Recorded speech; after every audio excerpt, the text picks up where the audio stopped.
If this doesn't work, then I give up. Hello guys, welcome back to another video on the cheapest BMW in the country. Yes, we are back working on the slightly broken BMW E46 320d.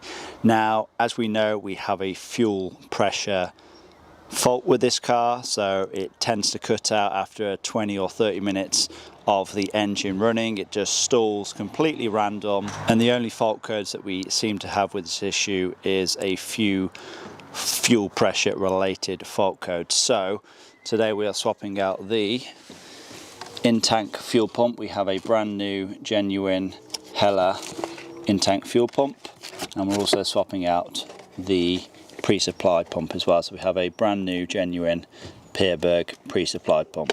Now, not only are we swapping out these two pumps, but when I remove the in-tank pump, I'm also going to be completely draining the fuel tank and giving it a good clean out, just to kind of eliminate any debris blocking up the new fuel pumps. And then, yeah, I guess we'll go from there. But I guess first things first, we'll get the in-tank pump removed and then start draining the fuel. Okay, so of course we still have the cover plate removed from last time. That's just the 4 10mm nut. So we'll just remove the electrical connector first. It slides back and lifts off. That can move out of the way.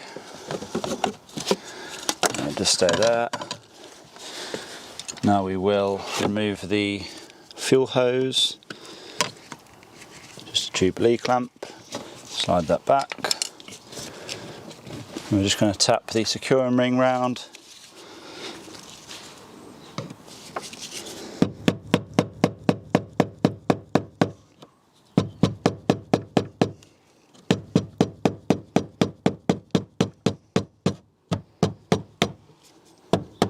I'll take that Jubilee clamp off there actually, because that'll end up falling in the tank. Remove the securing ring. Should be able to pull the fuel pump out itself. There we go.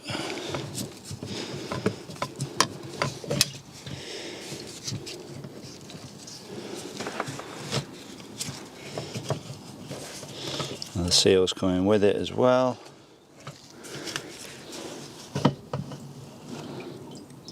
Try and drain as much fuel off as possible, and then we'll pull it away completely. Now, I don't know how well you're going to be able to see into the fuel tank, but it's actually pretty clean. There is a few specks of dirt on the bottom in this. I guess it's like a fuel pump carrier at the bottom there, just where it sits in. There's a few specks of dirt, but whether or not that's going to make much difference. But yeah, like I said, we are going to be draining this completely and getting all that out, just so we know that it's not a a dirty fuel issue. So let's get the pump in and start draining away.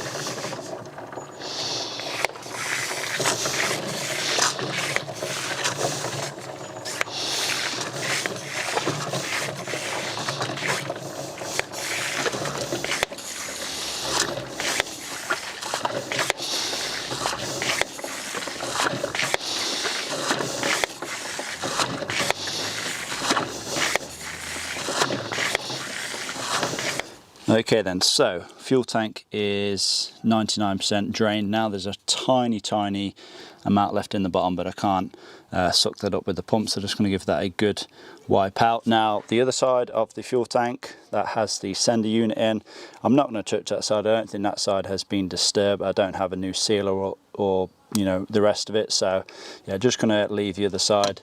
I have noticed that there is some very fine metal shavings in here. Now, they could have just fallen in when someone has removed this pump before. They could be from the pump itself. We really don't know. But yeah, going to get all that cleaned out itself, then we can install the new in-tank pump. Now, the fuel that I've taken out, I think I got out around 20 to 22 litres. So there is that container there. Then there's best part of a half of a gallon container as well. Now the fuel, I think the fuel's still good. I don't think it's, you know, that old, so I am gonna reuse it. Now you may be thinking, well, you've just drained potentially dirty fuel out of the car. Why are you reusing it? Now, I did actually filter it, so I had these 190 micron filters, and as you can see, they have caught any dirt that was in the fuel. Work quite well, to be honest. I think these are actually for paint, for you know, filtering paint, but yeah, they work quite well for filtering fuel as well. Very, very fine filters, and pretty confident that we don't have any dirt in that fuel there. Okay, so those what I thought was metal shavings, I don't think it's metal shavings, I think it's just silver paint. So it's more than likely that you know, that's just fell in there when somebody has removed the fuel pump before. As you can see, well, you probably can't see, but yeah, fuel tank is pretty much spotless in there now. Okay, so it's time to install the new fuel pump. Just remove all of the packaging. Yep, filter on the bottom is free, nothing to remove there. The level indicator is moving freely. I guess we should just drop it into position now. I'm going to install the seal first though. It's a nightmare to get in place if you try and do it after. Okay, here goes.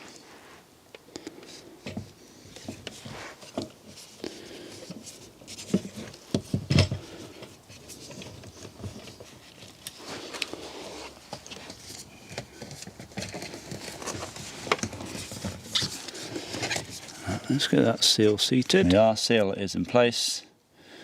I can drop the pump down.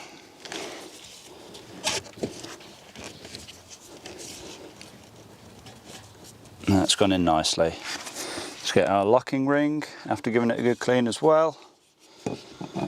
Drop it into position.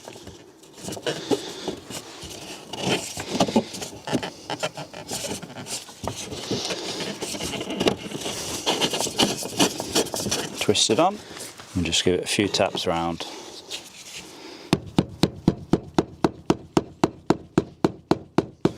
Get our Jubilee clamp ready as well. And slide the hose into place, and we can tighten down the hose clamp. And now we can reinstall the electrical connector and lock it into place. There we are then, new fuel pump fully installed. I guess we should put some fuel in the thing and see how it fires up.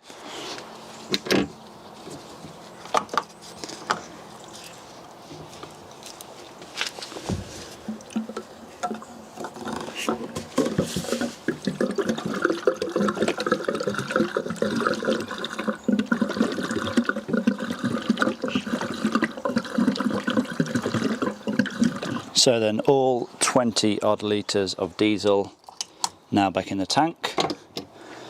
Let's try and get this fired up now.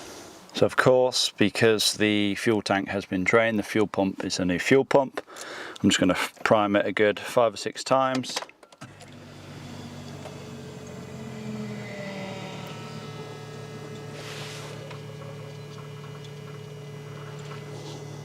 Yep, fuel pump sounds quite noisy. I guess it's just bleeding all of the air out of it.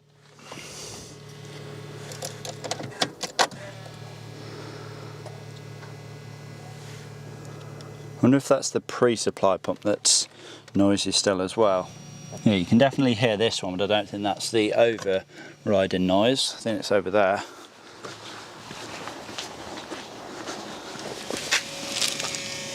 Yeah, this pre-supply pump's still noisy as well.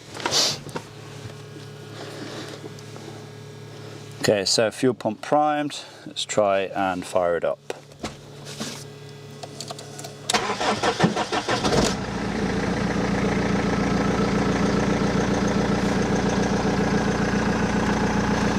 That seemed to fire up relatively uneventfully. No ridiculously long cranking. just like a tiny hum. I don't know if it's just because the exhaust is loud, but I can't even hear the pre-supply pump now. Okay, let's switch the engine off and see if it fires up straight away. So again, that pre-supply pump is a bit noisy, but that doesn't mean it's bad. That it could just be an aftermarket pump. Fires up straight away now. We've been here before though. We think that we fixed the issue, and you know, we don't have any of the symptoms, you know, no long cranking. It seems to fire up straight away on the key, and then everything will be fine for half an hour or so, and then it will just randomly cut out. So I mean, like I said, that pre-supply pump, it is noisy. I know the previous owner did replace it. Now, whether or not that was for an aftermarket one, I know it was another used one, but the fact that a pump is noisy doesn't necessarily mean that it's bad, or at least our problem. Like I said, I'm going to be replacing it anyway, but I just want to see, you know, if the issue was the in-tank pump itself. So yeah, I think what I'll do is try and take it up the road a little bit, run it for half an hour or so, and see if I can get it to stall. Okay then, so the car has been running for about 30 minutes now. I've taken it for numerous drives up and down the road. I've switched it off and on and off and on a bunch of times, and I cannot get this thing to not start. Now, I have cleared the faults in ISTA, and I've just done another vehicle test. So we'll see if we have any fuel pressure related codes come back. So the one that we was getting before was, I believe it was fuel pressure monitoring on engine start, something along those lines. And let's see what we have now then.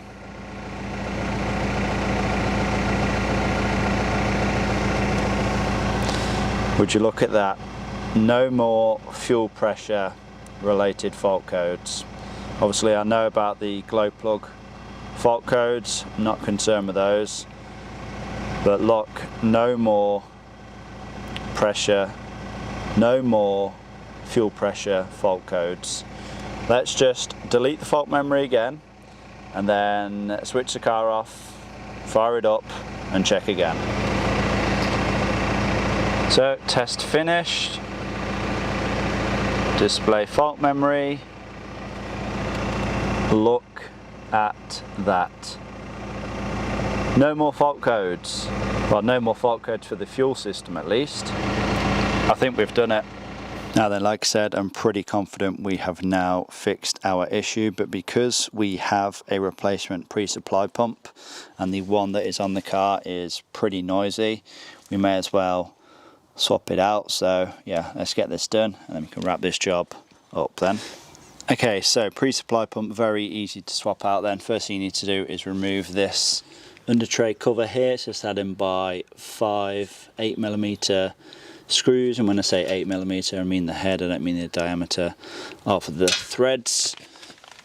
Pretty much the same as when we replaced the fuel pump. So as you know, we've replaced the fuel pump already for a genuine Bosch one, but here is the fuel filter just behind it, just 2 Jubilee clamps, and then this electrical connector to unplug as well. Pre-supply pump removed, and as I suspected, it is not a genuine BMW / Peerberg one. It does have some kind of part number, but I think this is just like a generic Chinese one. I don't think this is a proper legit one, so yeah, just as well that we're swapping it out really. I have heard that anything else other than the Peerberg pre-supply pumps are always noisy, so yeah, if you are swapping one of these out, make sure you get a proper legit one. They are expensive, they're like £100 or £150, but yeah, if you want them to be noise free, then you've got to install the proper one. There we go then, new pre-supply pump in place, electrical connector plug back in, Jubilee clamps tightened down as well. I've also wrote the date on the pre-supply pump and the fuel filter as well, just so the next owner of this car knows exactly when these were last replaced. What we need to do now is get the cover back on, and that's us, job done. As you can see, that cover is now back on, so let's get the car back on the ground and wrap this job up. Oh, before we do wrap this job up, I know you will be all intrigued to see how loud the new pre-supply pump is, so let's turn the ignition on.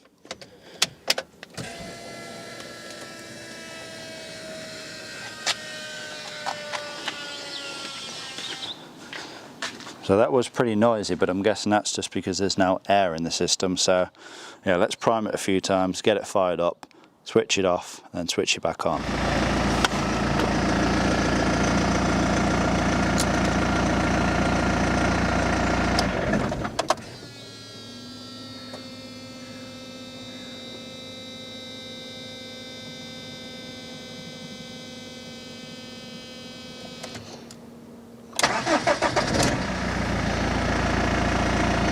Okay, so what I thought actually, because I have introduced air into the system, I'll do the bleeding fuel system procedure on ISTA. I mean, in theory, you shouldn't need to do this because it is a self-bleeding system, but I'm just going to run this test just to make sure that it completes successfully, because I know like I don't know if it's the last video or the video before, when I'd done this test, it would just like stall halfway through. So if we can do this test, then I think that we have for sure fixed our issue. So yeah, let's just run through this and we'll check in when we're done.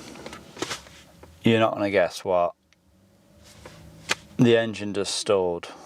It must have ran for about 2 minutes and it's just cut out again.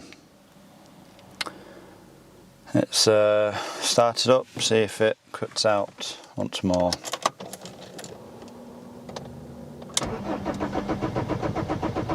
We've got the long crank in now. Oh.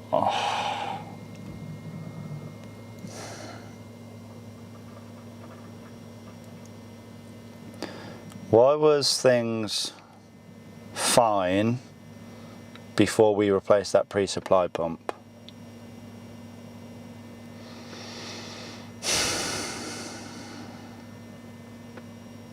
I don't know what to do now.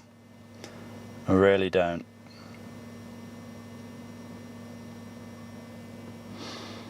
That is so frustrating.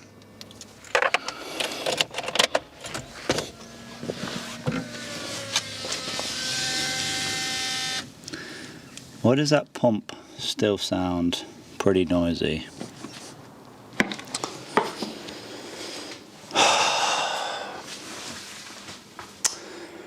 I'll give up.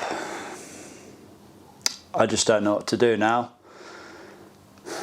I don't get how it can run fine after I've just replaced the in-tank pump, and then just because, you know, I've got a replacement and the one on the car is not a genuine pump, I thought I'd replace out the pre-supply pump, and then what do you know, the car doesn't want to start.